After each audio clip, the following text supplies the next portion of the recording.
que a gente vai olhando para a história? Então, a sociedade inventa, né, por volta aí de 5.000 a.C., a escrita. Isso possibilita ela se organizar em torno disso, aí você cria a cultura da escrita, e aí tem toda uma discussão das mudanças cognitivas, do que significa a escrita e tal, mas, de qualquer maneira, e é uma coisa importante, tem uma frase num livro da história que é muito interessante, que o cara diz o seguinte: quem sabia ler ficou com as melhores terras. Essa é a dinâmica do processo. Quem consegue perceber e usar a plataforma vai para frente. Então não é todo mundo. Por que o Google está ganhando o dinheiro que está ganhando? Porque ele percebeu que a brincadeira agora era colaborativa e que a relevância tinha que ser feita através da inteligência coletiva. Fez um algoritmo, pegou esse algoritmo e está ganhando fortunas. Por quê? Porque ele percebeu que a Terra, qual era a melhor terra? E aí então ele incorporou aquela terra. Então, isso vai sendo perpetuado e isso vai criando culturas e vai contando e tal. Então, em que momento que a gente está hoje, né, para situar essas discussões que a gente está fazendo? Então, a gente passou isso aqui de 1450 aqui, com as revoluções que começam com a reforma protestante, com Lutero, né, criando pela primeira vez, depois de 11 séculos, a Bíblia, que era só escrita em latim, que era aquela coisa, o mediador que você estava falando, os mediadores, o mediador era o padre e o canal de comunicação era a Bíblia. Ah, tu sabe latim? Não, não sabe. Ah, então olha só, Deus disse que a sua sogra, para ir para o céu, é 500 pratas.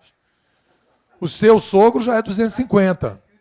Está escrito aqui, não, mas isso é verdade. Não, está aqui, ó. Pode ler. Não, mas eu não sei latim. Ah, tu não sabe latim?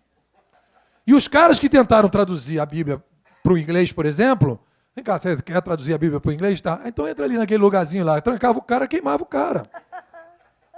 Queimaram, mataram, porque é só em latim. Porque não pode, a palavra de Deus é em latim. E em cima disso se fez todas as penitências, os pedacinhos da cruz, que você juntava, o pedacinho de cruz que dava para fazer uma ponte do Rio até Lisboa e ir para a África, etc. Só ali dava a cruz de Cristo, eles vendiam. Então, você vê naquele filme Lutero essa história toda acontecendo. E aí tem nesse filme Lutero, que eu recomendo para vocês, uma cena, que é a cena que está aqui, ó. O cara fez uma escadinha aqui, ó. Não, para cá não, está aqui, ó. Que aqui dentro da plataforma, você tem a plataforma do livro impresso, você tem aqui uma divisão, que é a plataforma do livro manuscrito para o livro impresso. Então aqui você tem essa plataforma, né? Então o cara escrevia naqueles papiros e pregava na porta da igreja. Então, nesse filme, se vocês observarem esse filme, ele tem uma cena que a pulga pula daqui para cá. Qual é a cena que há de mudança de plataforma? O Lutero escreve lá, a igreja é um absurdo, Deus não é assim, devia ter outra coisa, etc. Escreve aquilo e tal. E mete aquilo ali, prega aquilo na porta da igreja. Então, ele pregou aquilo nesse degrau da plataforma.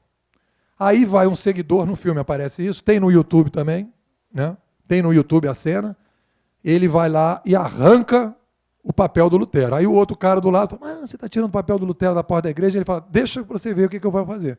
Aí ele pega aquele papel do Lutero, manuscrito, e leva para uma gráfica. E aparece os caras rodando e fazendo o livrinho do Lutero. E o que acontece? No momento que ele salta da plataforma manual, né, manuscrita no papel, e você joga isso para o livro impresso, em que você faz 5, 400, 300, 200 cópias e vai distribuindo, o que acontece? Você começa a disseminar o conhecimento e você começa a ter um outro tipo de fluxo de conhecimento, de informação que você não tinha antes. E aí o que acontece? No filme aparecem os padres, da mesma maneira que aparece hoje a indústria de disco e a indústria de cinema, dizendo, esse padre aí, nós já matamos, ele não diz isso no filme, mas no fundo é isso, nós já matamos tantos padrinhos como esse aí não vai também sobrar muito tempo. E tentam matar o cara. No filme aparece, vão tentar matar o cara. Só que o que acontece? O cara está escorado numa nova plataforma. E aí começa uma revolução, quando vão julgar o cara, tem uma massa de gente lá fora gritando o nome dele. Por que estão gritando o nome dele? Porque o Lutero mandou bem na ideia da plataforma digital, da plataforma do livro. Muito bem, a gente vem caminhando durante muitos anos até chegar na plataforma digital. Então, o que aconteceu? Depois chegou um determinado momento não dava mais para você armazenar aquela quantidade de livros, etc. Não dava mais para você fazer banco de dados, não tinha biblioteca que conseguisse achar coisa. E aí então falou assim, bom, vamos inventar um tal de computador e vamos criar as bases de dados. E começaram a fazer as bases de dados. Então, mete tudo para o digital. E é importante perceber esse processo. Porque tem coisas, a gente no Brasil, a gente tem coisas que estamos aqui, ó. Tem gente no Brasil que não tem tribos no Brasil que não tem nem escrita. Tem missionários traduzindo, criando dicionários de tribos no Brasil que não tem ainda nem escrita. A tribo não tem escrita, ainda estão na plataforma oral. Tem gente no Brasil que não sabe ler, é analfabeta, então está aqui, né? Então a gente convive no Brasil, tem gente aqui que sabe ler, mas não sabe escrever, quer dizer, e não sabe mexer com o computador, e não tem internet, muito menos sabe o que é colaboração. Então isso aqui está na sociedade como um todo, ela é transversal, essa história toda. Então, você cria as bases de dados, mas isso é uma verdade na sociedade, mas não é a verdade para o capital produtivo. Não é verdade no Globo, e não é verdade para Vale do Rio Doce, não é verdade para a Petrobras, porque se a Petrobras não se aperceber disso, ela dança.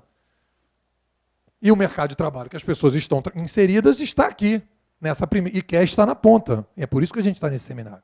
Então, aqui as bases de dados são formadas. Então, você começa a crescer essas bases de dados. E aí essas bases de dados, o ser humano percebe o seguinte, bicho, mas por que eu tenho que sair daqui e ir até uma biblioteca para saber se tem um livro que eu quero? Por que eu tenho que me deslocar 5 quilômetros? Né? As coisas começam, mas não tem nenhuma ferramenta. Então, quando vem o processo da rede, essa primeira passagem da rede aqui, se vocês forem observar, a primeira passagem, apesar de toda a parte colaborativa ainda estar aqui incipiente, digamos assim, não massificada, mas incipiente, o que você tem aqui é a passagem das bases de dados da plataforma digital para a plataforma de rede. Todas as bases de dados foram deslocadas, o que nos permitiu criar o comércio eletrônico. O que você faz quando você entra no banco? Você acessa login e senha. O que você acessa? A base de dados do Bradesco. E você mexe num pedaço da base de dados do Bradesco. E a base de dados está aberta para você, com toda a sua segurança. Quando você acessa a Amazon, você acessa a base de dados da Amazon. Então, tudo foi colocado, todas as coisas foram inseridas e você começou, então, a pegar as informações. Então, esse primeiro momento aqui, o que foi? Seres humanos, entrem na rede, coloquem modems, melhorem isso. Empresas, coloquem as bases de dados na internet. Vamos colocar, e bota coisa. Aí entrou a .net, minha empresa fez 220 projetos de internet, aquilo. Homepage aquilo, homepage a metro, homepage para tudo que é tipo. Todo mundo entrando na internet. Então entra. Visão, naquele momento, a rede é um computador que eu posso mexer. E algumas pessoas dizendo, ó, tem uma coisa aqui que é diferente, é colaborativa. Não, mas agora vamos... Então a gente foi caminhando nesse sentido. Beleza. Caminhamos nisso aqui, criamos o comércio eletrônico, criamos as bases de dados, etc. O que acontece aqui nesse momento? E aí acontece também na plataforma do livro lá. O que acontece aqui na passagem? A passagem é a seguinte. Quando o livro foi... Quando aparecem os primeiros livros, eles são caros. Então aí existe o impeditivo. Os livros são muito caros. As pessoas não conseguem ver direito porque as pessoas não usavam óculos. As pessoas não conseguem ler porque as pessoas não tinham energia em casa. Então, a disseminação do livro passou pela dificuldade do acesso das pessoas ao livro, seja em função de não conseguir ver, seja em função de não conseguir ter luz, seja em função do preço do livro. Há uma forte tendência do início até um determinado momento para reduzir o custo do livro.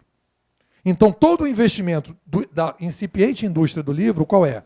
Redução do custo. Então, melhora as plataformas, né, as imprensas, as impressoras, melhora a distribuição, faz o livro de bolso, tira o papel, consegue imprimir melhor papel, para quê? Para reduzir o custo do livro.